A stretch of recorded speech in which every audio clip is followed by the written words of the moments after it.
We're checking in with Jack Pilgrim one last time as the Bahamas Resort tears down the gym in their ballroom following Kentucky's fourth and final victory in the Bahamas.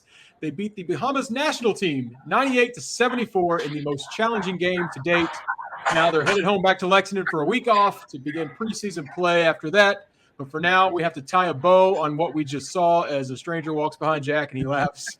Jack, first shout out to Condado Tacos for having Jack down there. Can't forget our friends. I got a little distracted with our neighbor. But Jack, how about that basketball game? We got a little scared in the first half.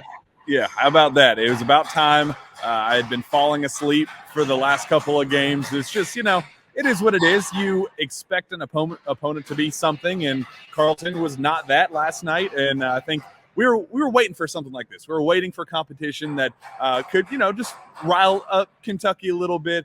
I think they were tired. I think they were on some sore legs. I think they stayed out late last night on their last evening here in Paradise. And I think they're ready to get out of here. Their bags were packed. They literally, as soon as the game ended, they all left to go to the team buses. The bags were already there, and they are gone. I mean, the team's already there. They're already headed to the airport. So I think that played a part in some of the early struggles. And just it is what it is. It's a week in the hot sun and doing fun things. And I was expecting a performance like this, and it was good for Kentucky to play a team of 30-plus-year-olds. And it's good to get even better to get a 24-point win out of the way. Yeah, to your point about being a little tired, you might not even realize this, but they interviewed C.J. Frederick on the broadcast, so everyone back here could see it. And he said that. He was like, we're exhausted. We're playing at noon after we just played last night. We don't have any legs. This is when they were down 6 or 8 in the first half. And obviously, they turned it around as he predicted. The big takeaway, our MVP, no surprise there. I don't know if you had a vote, but I assume your vote would have been for Antonio Reeves. He was the surprise at the telethon practice. He played well in all 4 games. He's the main takeaway of this whole summer for Kentucky. Antonio is the guy that Kentucky needed Antonio to be that. That's exactly what Kentucky needed this offseason when you lost Ty Washington, Kellen Grady, and Davion Mintz. They needed a go-to scoring spark, and there was some concern about how he would adjust. And goodness gracious, the way he has just seamlessly transitioned into this role. He finishes with a team-high 22 points on 7 of 14 shoots, banging in the back. They're taking down the bleachers behind me, so apologize for that. But 7 of 14 shooting, 4 for 9 from 3. I mean, he basically opened the game wide open by hitting 4 straight threes, and that was the end of it. The Bahamas was keeping it close. They were fighting hard, and they were having gray beards and looking the part of old men. And I think Antonio needed it. That's exactly what this team needed. Antonio goes crazy, hits 4 straight threes, and then the game's over. So if Kentucky can keep getting that type of production from Antonio Reeves throughout the season, I mean, I think he was the exact complementary piece that this team needed to add this offseason. Listen, you and Kyle Tucker keep talking about these gray beards and how old everyone looks. What is wrong with gray beards? Every time I shave, I find new grays. That's not an insult. That's a good thing. But also joining Antonio Reeves and being the probably second breakout performer as a returning player, Jacob Toppin was just 1 point shy of matching Reeves for the entire event. His defense really helped the charge today with the comeback, and then we obviously know about his athleticism. Just what do you think how this will translate into the real basketball, where he might fit in the lineup? Yeah, I mean, he is playing with as much confidence as we have ever seen him in his time at Kentucky, at his time at Rhode Island, any time during his college career.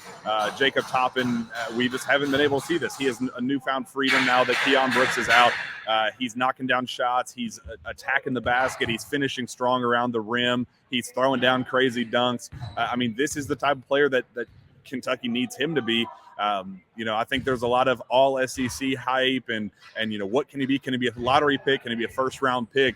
And if he's playing the way he did tonight, I think there's a very real chance that he could end up being a first-round pick this season, a guy that's 6'10", that moves the way he does, that jumps the way he does.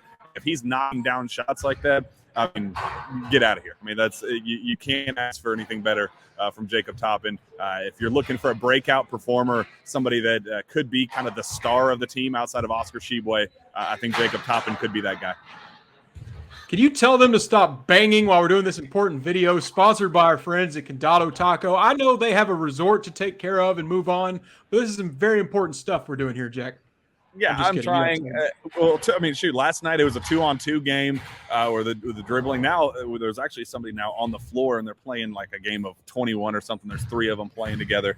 So now we have the dribbling and the banging on top of it. So I hope our listeners are enjoying the ambiance, the atmosphere. You wanted the on-site feel of Baja Mar. Well, here you go. Hope you enjoy it.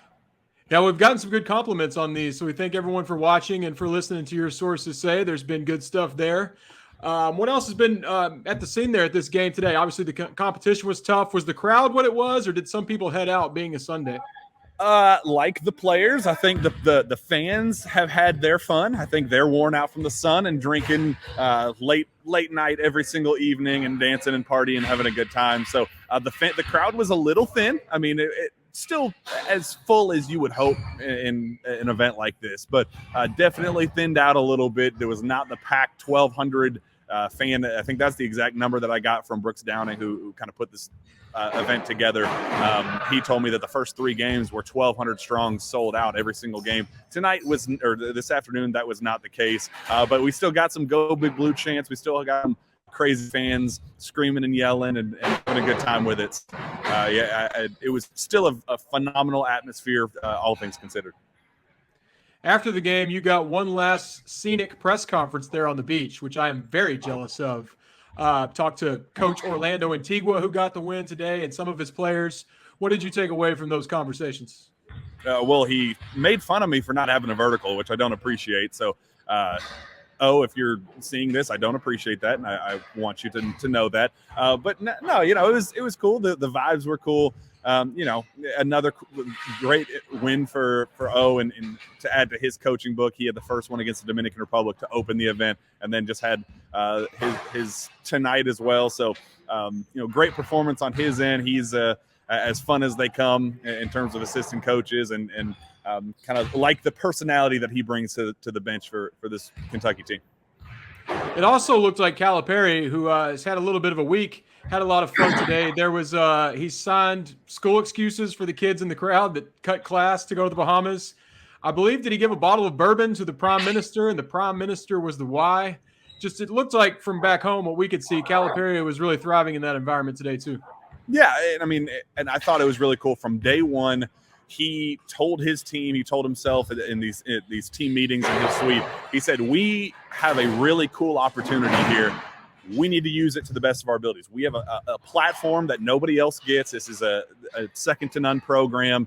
You can't find that anywhere else in college basketball. You need to use this platform for good. You're at this event. All eyes are on you in the college basketball world to not only do cool things on the floor, but do cool things off the floor. The Samaritan's Feet, the pro camps, youth camp that they hosted a couple days back as well. So on top of the fun, Prime Minister coming in and doing the why, and talking to Buddy Hield, DeAndre Ayton. I had my Bahamians mixed up. But DeAndre Ayton, it's just, he wanted to make this as big of an event as possible. He took the microphone at the very end and said, I want you guys to know how important this event was. He talked to the fans directly. He said, you guys made this a very, very important event for us. And if you look back in history, I believe the first 2010 trip to Canada, it was a Final Four team. 2014-15, that was obviously the undefeated year. That was what it was. And then 4 years later, I think they were one play away from a Final Four as well. So you put all those things together, I think it's pretty clear that these Bahamas trips are very important, and he wanted to use this platform for kind of maximum. Well, on a personal KSR not basketball note, as one of the old heads around here who has done 2 of these trips, I want to say thank you for the great job you did down there. And it looked like probably, I can't speak for you, but a lifetime experience for you. The pictures with Oscar and you washing the feet and everything you've done. We're really proud of what you did down there and hope you had a blast. Any fond memories you want to share with us before we let you go? Yeah, I played one-on-one with Oscar today. Are you kidding me? Reigning National Player of the Year. I get to play one-on-one with this guy, and unfortunately, my shot did not fall. I put some shots up before. This is my last game, business trip for me as well, and I wanted to make sure I got some shots up before I left too. So that part was fun, and then playing against Oscar again. Oscar, just all things else, all other things aside, Oscar is the player behind the scenes that you see him publicly. And I think that was kind of one of the coolest parts to me, is that he just kind of feels not real. Like he's just one of those guys that the things he does, how kind he is, how big his heart is, the way he talks, what he talks about, he just doesn't feel real, because it feels like how can somebody be that genuine and that good? And being able to be around him at all these NIL events for the Samaritan's Feed with everything, as more fans walk past. This is just ridiculous. This is just ridiculous. But seeing Oscar in his element and seeing just how real he was, that's how he is around his team, his teammates and the staff and all that stuff. That part was really cool, just to know that, the incredible basketball player that we've known to love for a year is exactly who we think he is. And that was definitely my highlight of the trip. Well, Jack, I'm going to let you go for two reasons. The first is I hear that the water park closes at 6, and I really want you to go get some of that because you've worked very hard this week. And two, I'm genuinely worried about OSHA violations and you not wearing a hard hat right now and what could possibly land on your head. So let's get you out of there before we have some insurance policies or insurance calls to make, and you go have fun on the slide. Yeah, we're gonna figure out if On3's workers insurance is up to date after this trip. So I will get myself to the water park. Maybe I'll slip and fall on my butt again in the surfing simulator. Well, safe travels after that, and thanks for everything you did. It's been a fun week, and we thank Condado Tacos for having Jack and Dr. Mike down there. Still plenty of content to come on KSR, on our YouTube, on Jack Sources Say podcast. So we're not quite done yet, but we'll sign off with Jack now. We'll see you, man.